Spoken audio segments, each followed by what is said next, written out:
तो हम लोगों ने सॉल्यूशन की बात की और वहां पे राउल्स लॉ हमने समझने की कोशिश की अभी।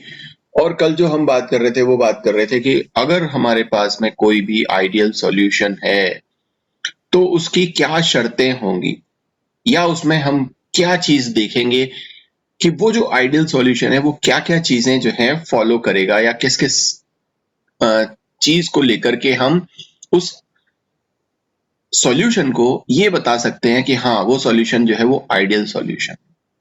तो वहां पर हमने कहा कि साहब वो राउल्स लॉ को फॉलो करना चाहिए। हमने कहा कि साहब उसका जो डेल्टा वी मिक्सिंग है, मतलब मिक्स करने पर जो उसका वॉल्यूम है वो क्या होना चाहिए, वो उसमें वॉल्यूम में कोई चेंज नहीं होना चाहिए। हमने कहा कि जो उसकी एंथैल्पी में जो चेंज हुआ है मिक्स करने पर वो भी क्या होना चाहिए, जीरो होना चाहिए। और साथ में उसकी एंट्रोपी बढ़नी चाहिए और गिब्स फ्री एनर्जी कम होनी चाहिए। तो ऐसा सॉल्यूशन आपका क्या कहलाता है, आइडियल सॉल्यूशन कहलाता है। ठीक है, अब इसको निकालेंगे कैसे, कैसे पता चलेगा कि वो आइडियल सॉल्यूशन है। हमने यहाँ पर ये तो इतनी कहानी सुना दी आपको कि हाँ साहब राउल्स लॉ को फॉलो करना चाहिए, ये यहाँ पे वॉल्यूम में चेंज नहीं होना चाहिए, एंथैल्पी में चेंज नहीं होना चाहिए, ये सारी कहानी बता दी। लेकिन इसको निकालेंगे कैसे, इसको कैसे प्रूव करेंगे कि हाँ साहब वो राउल्स लॉ को फॉलो कर रहा है कि नहीं कर रहा है, उसके वॉल्यूम में चेंज हुआ है या नहीं हुआ है, उसकी एंथैल्पी में चेंज हुआ है या नहीं हुआ है। ये दोनों चीजें तो हमें पता है कि एंट्रोपी और गिब्स फ्री एनर्जी तो सभी सॉल्यूशंस के लिए, चाहे वो आइडियल हो नॉन आइडियल है, ये सेम ही रहने वाला है। ठीक है, तो अब जरा ये बात कर लेते हैं कि आइडियल सॉल्यूशन को किस तरह से आप प्रूव करोगे, या किस तरह से आप उसको डिटरमाइन करोगे। अगर आपको कोई दो सॉल्यूशन दिए जाते हैं, उसमें एक सॉल्यूशन आइडियल है एक नॉन आइडियल है, तो कैसे पता लगाओगे कि हाँ साहब ये वाला जो है सॉल्यूशन आइडियल है। सर, हाँ सर। पॉजिटिव डेविएशन और नेगेटिव डेविएशन नहीं पढ़ाने आप?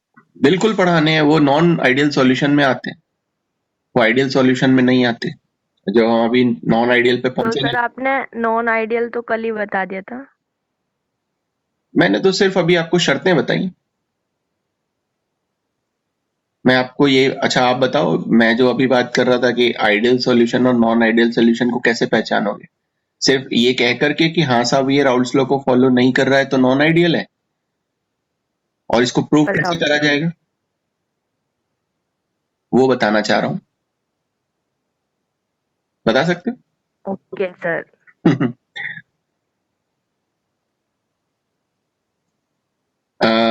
थियोरेटिकली अलग बात है, प्रैक्टिकली हम किसी भी चीज को, जैसे राउल्ट ने अगर कोई भी नियम दिया है अपना आइडियल सॉल्यूशन के लिए, तो वो नियम किस तरह से दिया गया, क्या एक्सपेरिमेंट उसने किया, वो भी हमें पता होना चाहिए। वरना हम सिर्फ उस एक स्टेटमेंट में रह जाएंगे, हाँ साहब कि आइडियल सॉल्यूशन क्या, राउल्ट्स लॉ को फॉलो करता है। राउल्ट्स लॉ क्या है, वो जो अब उसकी जो वेपर प्रेशर है वो उसके मोल फ्रैक्शन के बराबर होनी चाहिए। बट प्रूफ कैसे करोगे, कोई सॉल्यूशन अगर आपको दे दिया और मैंने कहा कि वो आइडियल है नॉन आइडियल है, तो फिर हम कैसे पता लगाएंगे। ठीक है, तो उसी को हम यहां पर देखते हैं। तो मैंने कहा कि साहब एक सॉल्यूशन आपके पास में है और उसका आपको पता लगाना है कि वो आइडियल है या नॉन आइडियल है। तो आप क्या करोगे, मैंने जैसे आपको बताया कि राउल्ट्स लॉ जो है सभी कंसंट्रेशन और सभी टेम्परेचर्स पर वैलिड होता है ना।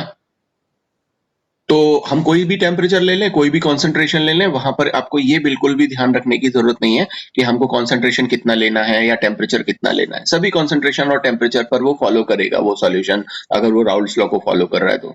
ओके, तो हम क्या करते हैं, हम एक एक्सपेरिमेंटल सेटअप करते हैं, और प्रेशर नापने के लिए आपके पास में एक इक्विपमेंट होता है जिसको हम बोलते हैं क्या, मैनोमीटर। जिसमें क्या होता है, जिसमें एक ट्यूब होती है, इसमें यहाँ मर्क्यूरी भरा होता है। जैसे आप वो थर्मामीटर देखते हो ना, यहाँ पे मर्क्यूरी भरा होता है, इसको जब आप अपने टंग के नीचे लगाते हो तो ये मर्क्यूरी जो है वो ऊपर चढ़ने लगता है ना। तो ये ग्रेडेड रहता है।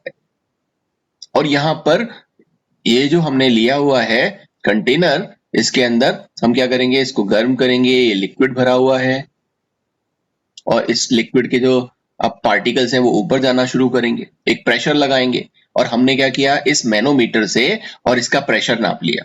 इसको हम बोलेंगे प्रेशर, कैसा, ऑब्जर्व्ड प्रेशर, जो हमने ऑब्जर्व किया विद बाय एक्सपेरिमेंट। ये जो एक्सपेरिमेंट है मैनोमीटर से हमने क्या किया, ऑब्जर्व किया एक्सपेरिमेंटली।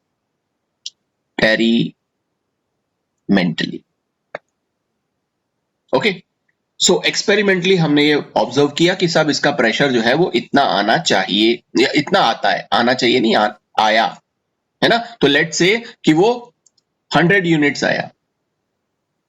अब हम क्या करेंगे, अब हम बात करेंगे राउल्स लॉ की। राउल्स लॉ क्या कहता है, राउल्स लॉ कहता है कि जो प्रेशर है उस सॉल्यूशन का वो इसके बराबर होता है।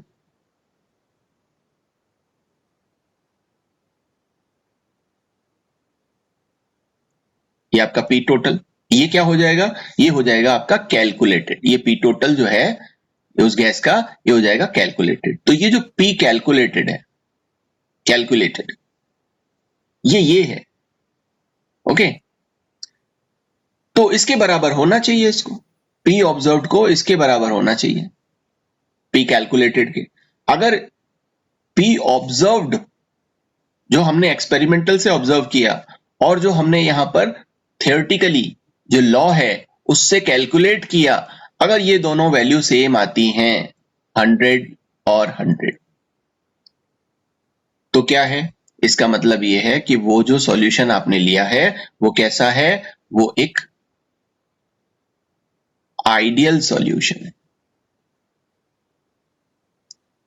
ओके, और अगर ये इक्वल नहीं आते, पी ऑब्जर्व तो आता है 100 यूनिट्स और जो पी कैलकुलेटेड है वो आता है मान लीजिए कि 90 यूनिट्स, या फिर वो आता है 110 यूनिट्स, तो इसका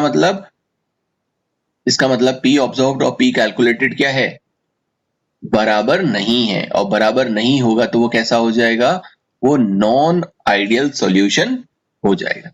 ठीक है, तो ये बात मुझे बतानी थी आपको कि अगर आपको दो सॉल्यूशन मिलते हैं और अगर आपको ये पता करना है कि वो आइडियल है या नॉन आइडियल है, तो अकॉर्डिंग टू राउल्स लॉ आप इसको क्या करोगे, प्रूव कर सकते हो। इस तरह से देख सकते हो कि उसका ऑब्जर्व्ड वैल्यू एक्सपेरिमेंटली जब हम उसको नापते हैं तो उसका प्रेशर कितना आ रहा है, और जो राउल्स लॉ का जो थियोरेटिकल ये जो हमारे पास में इक्वेशन है, इस इक्वेशन से कैलकुलेट करते हैं तो कितना आता है।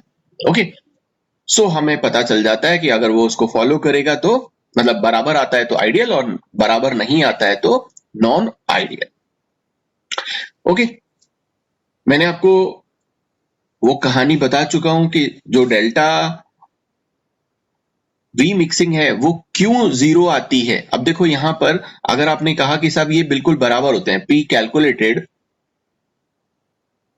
और पी ऑब्जर्व, पी कैलकुलेटेड और पी ऑब्जर्व, ये जो प्रेशर है दोनों, ये दोनों अगर बराबर रहते हैं, इसका मतलब क्या हुआ, इसका मतलब ये है कि बराबर वेपर्स हैं। यहां पर ये जो हमारे पास में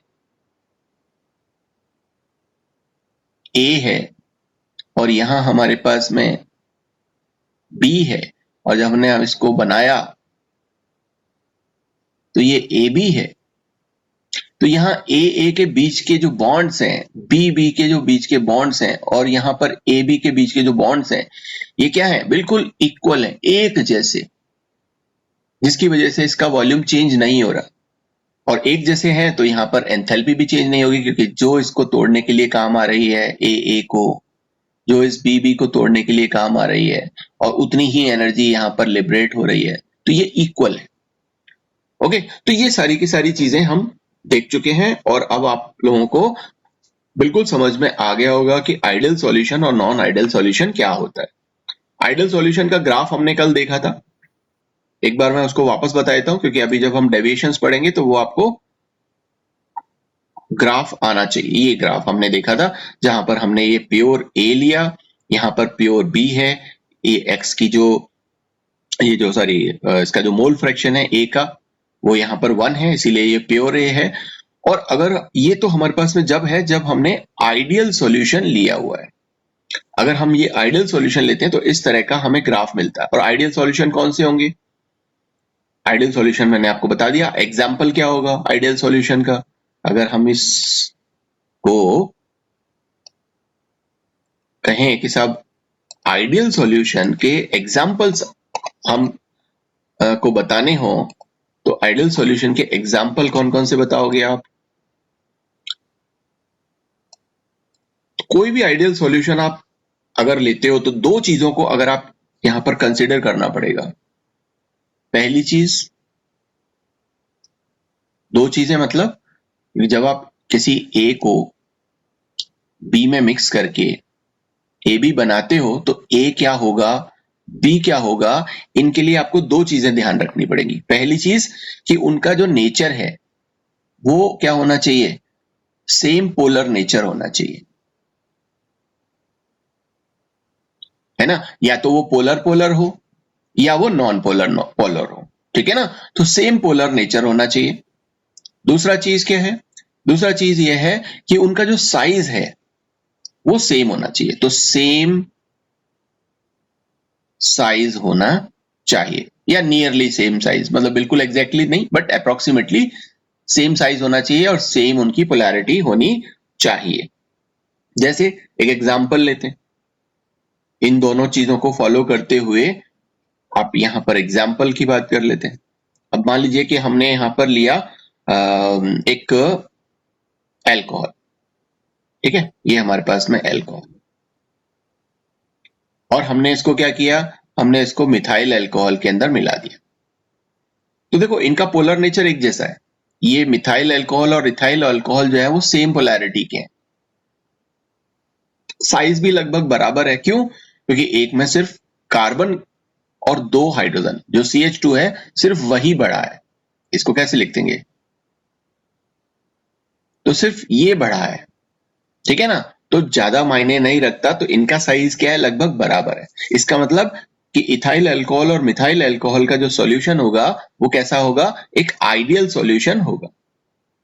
इस तरह से आप क्या ले सकते हो, आप ले सकते हो यहाँ पे इथाइल क्लोराइड ले लिया और इसके साथ में आपने मिक्स कर दिया इथाइल ब्रोमाइड को, तो ये एक आइडियल सॉल्यूशन हो जाएगा। क्यों? क्योंकि यहाँ पे क्लोरीन और ब्रोमीन, इन सिर्फ इन दो चीजों में डिफरेंस है और इनका जो साइज है लगभग हम बराबर मान सकते हैं। लेकिन अगर आप लेते हो CH2Cl प्लस C2H5 आयोडीन, अब क्लोरीन और आयोडीन में ज्यादा अंतर हो गया, तो इनके साइज बराबर नहीं रहेंगे, और इनके साइज जब बराबर नहीं रहेंगे तो ये जो सॉल्यूशन बनेगा ये क्या बनेगा, ये नॉन आइडियल सॉल्यूशन बनेगा, ठीक है ना। तो हमें हमेशा ये ध्यान रखना है कि उनकी पोलैरिटी जो है वो सेम होनी चाहिए और जो उनका साइज है वो सेम होना चाहिए।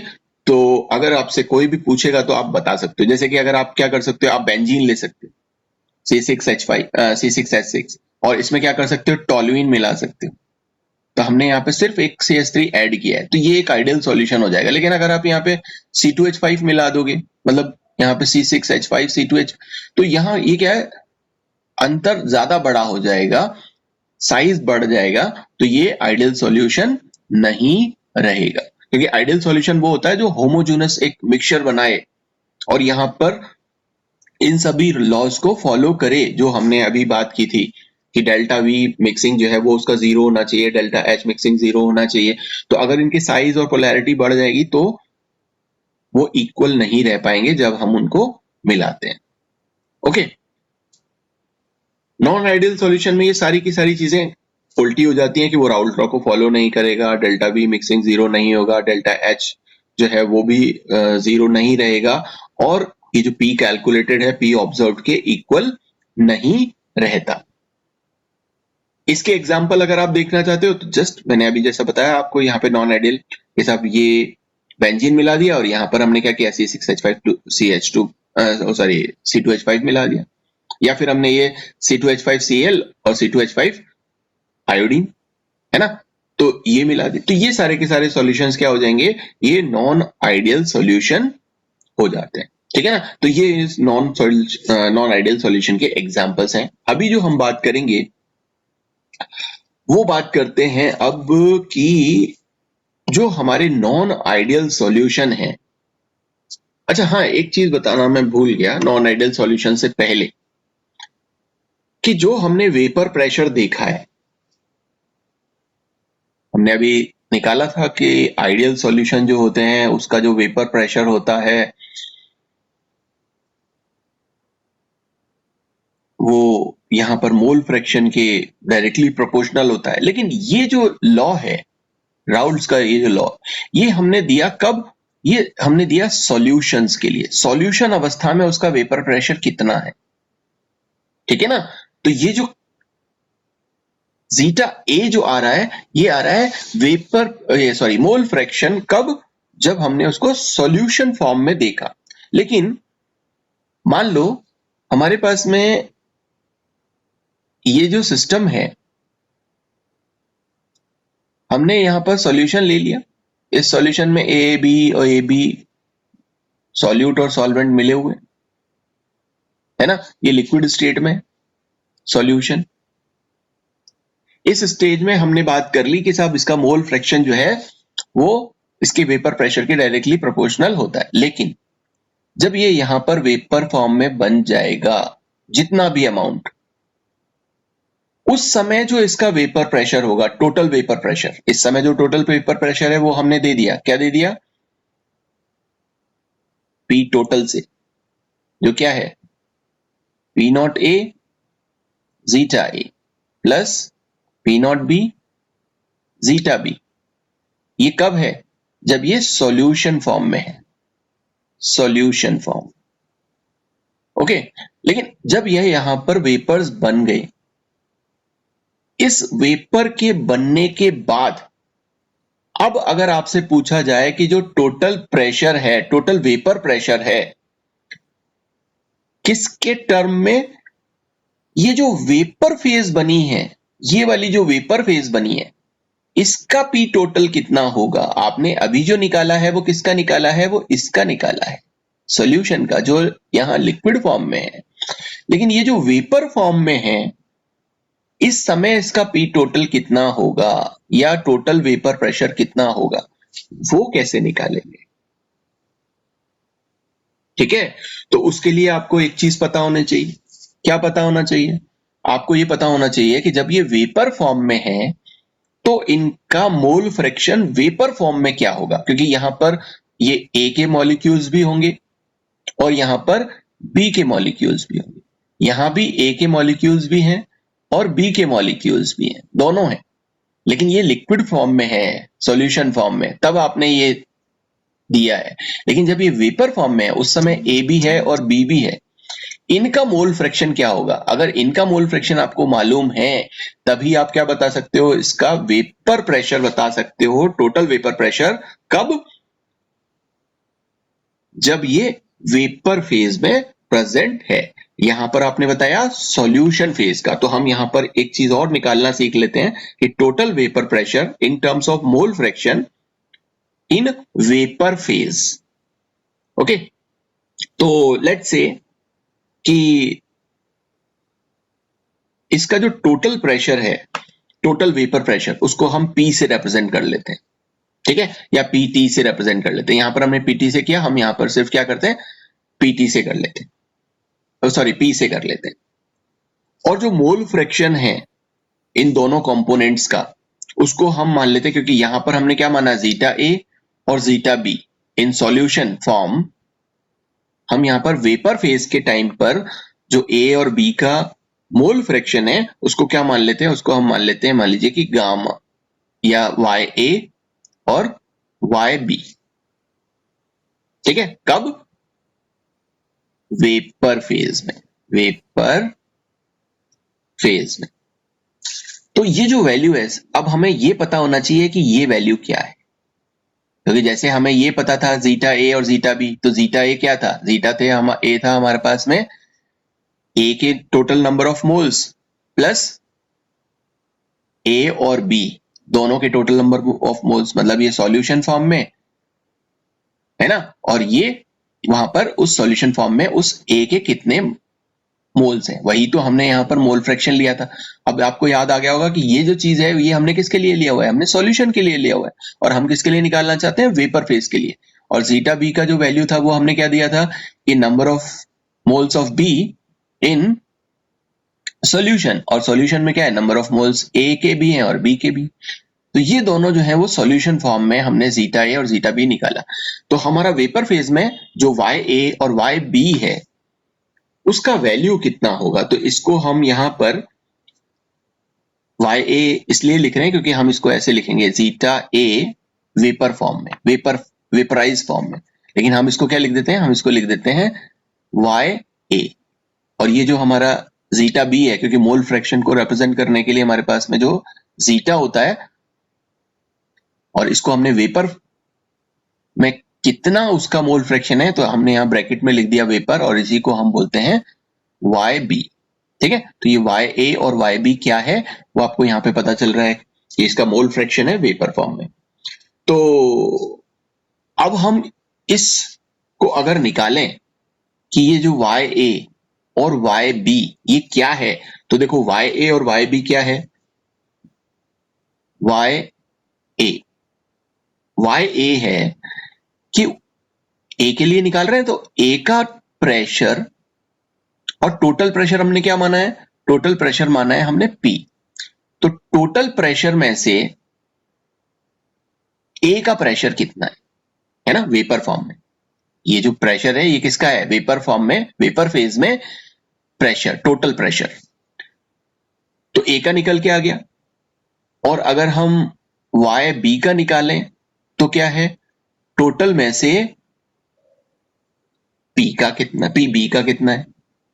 ठीक है, तो ये निकल करके आ जाता है। और यहां से अगर हम पी ए निकालना चाहें तो पी ए क्या आ जाएगा, पी ए आ जाएगा इस इक्वेशन से, इसको पी ए को करोगे तो ये आ जाएगा आपका वाई ए प्लस पी, और पी बी निकालना चाहो इस इक्वेशन 2 से तो पी बी जो है वो क्या आ जाएगा, Y B multiplied by P.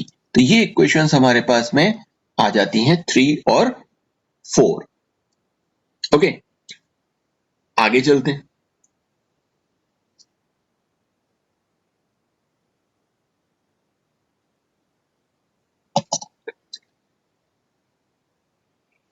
अब देखो ये हमारे पास में क्या था, जीटा ए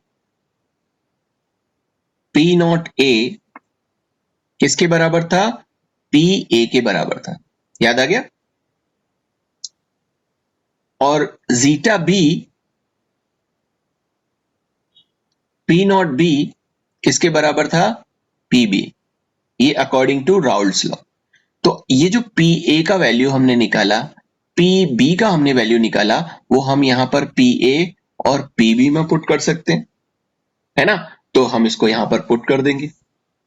तो जो हमारा राउल्स लॉ कहता है, राउल्स लॉ क्या कहता है, राउल्स लॉ कहता है P equals to zeta A P naught A plus zeta B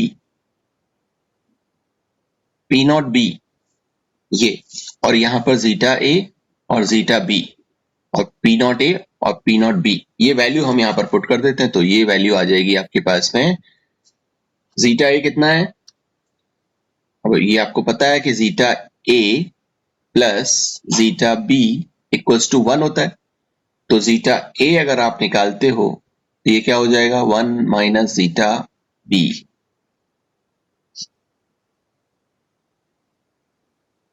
हो जाएगा। तो यहां पर हम इसको रख देते हैं, ये हो जाएगा आपका क्या, 1 माइनस जीटा बी क्या है, पी नॉट ए प्लस वही जीटा बी और पी नॉट बी।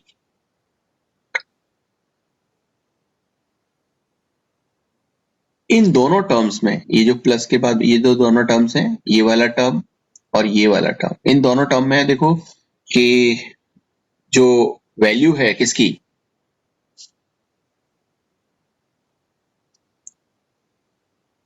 हम इसको और थोड़ा सा वैसे सॉल्व कर लेते हैं कि ये हो गया आपका P naught A plus P naught A zeta B plus zeta B P naught B, इसको अब यहां पर अगर आप देखो तो ये तो आ जाएगा आपके पास में पी नॉट ए और इन दोनों टर्म्स में जीटा बी जो है वो दोनों का क्या है, इक्वल है। तो यहां पर हम क्या कर सकते हैं, जीटा बी को कॉमन ले सकते हैं, तो प्लस, और ये हो जाएगा हमारे पास में जीटा बी। क्या बचा आपके पास में,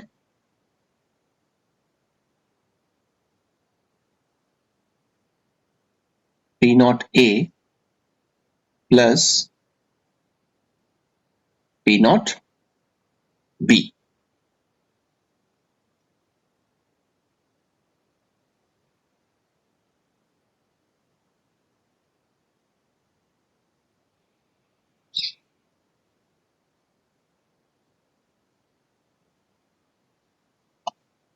एक गलती हम शुरू से करते आ रहे हैं कि हमने यहाँ पे जीटा ए का वैल्यू 1 माइनस जीटा बी की जगह 1 प्लस जीटा बी लिखा हुआ है।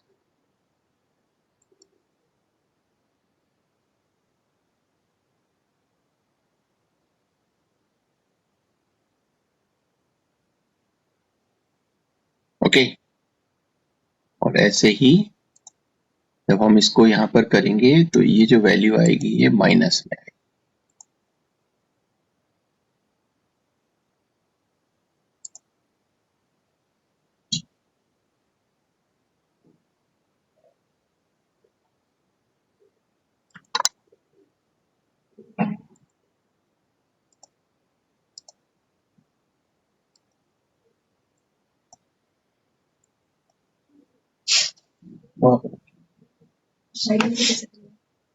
खोल दो उसको, चेक करेगा कैसे।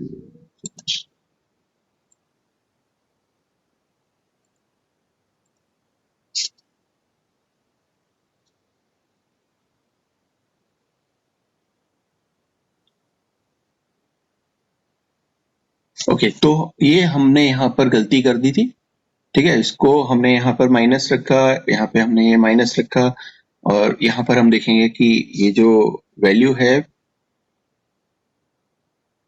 पी बी का वो पॉजिटिव में है और पी ए का नेगेटिव में है, तो इसको हम इंटरचेंज कर देंगे। तो ये यहाँ पे प्लस में ले लिया, ये हमने यहाँ पर माइनस में ले लिया, ठीक है ना, और ये वैल्यू भी हमारा प्लस। तो हमारे पास में जो वैल्यू आई पी की वो क्या आई, वो I P naught A plus zeta B, P naught B minus P naught A, P naught A, ये, और इससे हमने निकाला जीटा बी। तो जीटा बी निकालेंगे तो ये पी इस तरफ जाएगा तो ये माइनस में हो जाएगा, तो ये हो जाएगा P naught A upon P naught B minus P naught A, ठीक है ना। अब इस जीटा बी को, ये जो हमने जीटा बी निकाला है, इसको हम यूज करते हैं,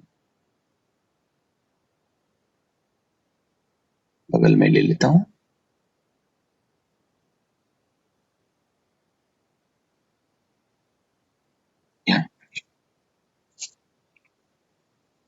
तो हमारे पास इक्वेशन क्या था, एक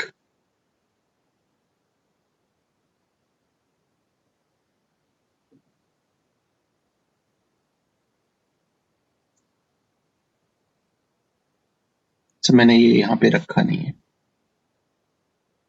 ये जो पी ए का वैल्यू है वो क्या है, वो वाई ए पी, और पी बी का वैल्यू, ये जो हमने इक्वेशन 3 और 4 बता दिया है बट लिखा नहीं, तो ये सॉरी वाई बी और पी, ठीक है ना। तो जीटा बी का वैल्यू जो है वो हमारे पास इस इक्वेशन में है। इस इक्वेशन से हम यहाँ पे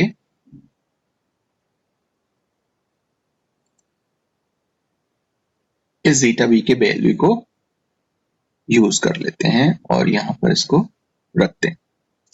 तो हमारे पास क्या आएगा, हमारे पास में है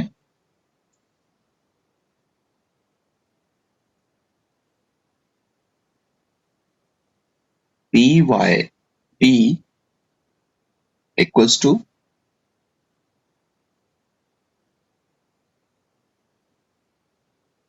P B not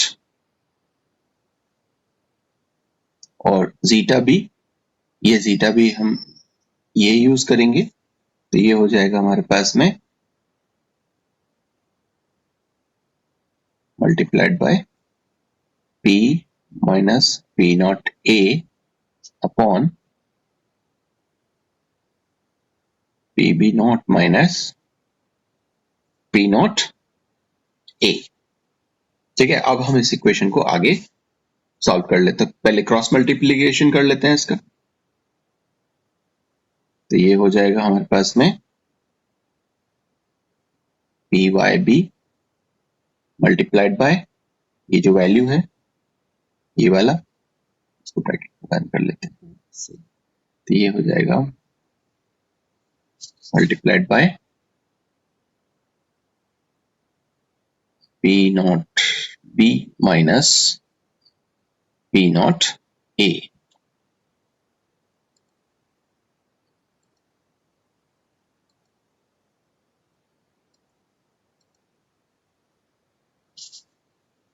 equals to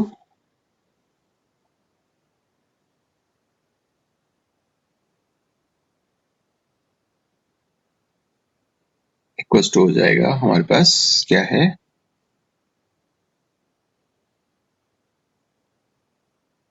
P B naught multiplied by P minus P naught A, P naught A. ये इक्वेशन हमारे पास में आ गया है ना। तो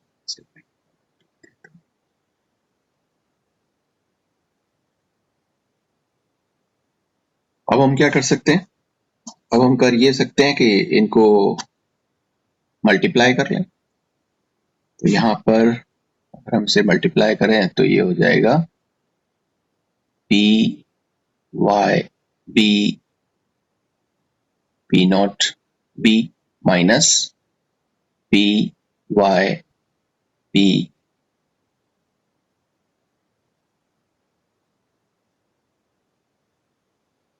P naught A equals to P naught B P minus P naught B P naught ए।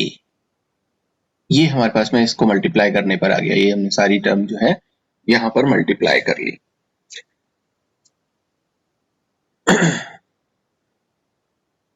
अब इस वाली टर्म में हमारे पास में p कॉमन है और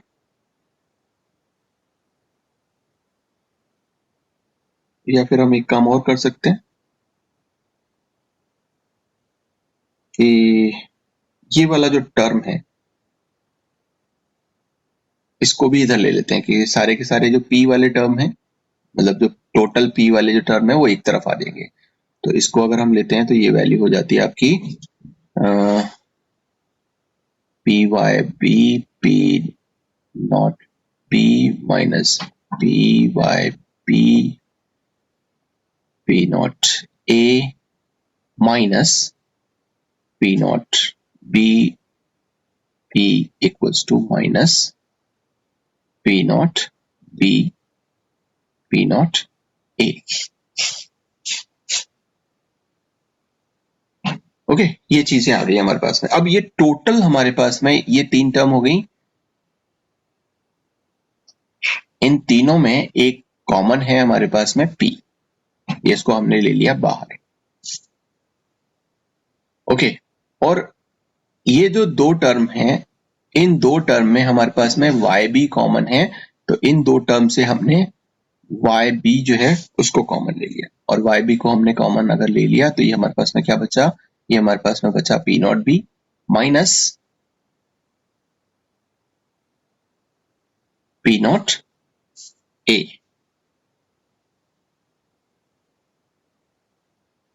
ओके, अब हमारे पास क्या बचा है, ये वाला टर्म दोनों हो गए हमारे पास, ये हो गए। अब जो इसमें से हमने p कॉमन ले लिया था और ये बचा हमारे पास में पी नॉट बी। ओके, सो इसको हम कर देते हैं बंद, ये हो जाएगा minus P not B, P not A। इससे हम P निकाल लेते हैं। तो ये P आ गया हमारे पास में, P इक्वल्स टू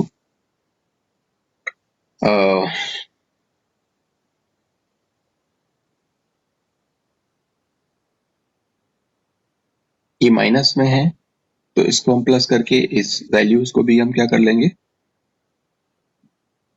जैसे P not B, P not A upon ये हमारा हो गया। फिर ये हमारे पास में क्या बचा, ये हमारे पास में बचा YB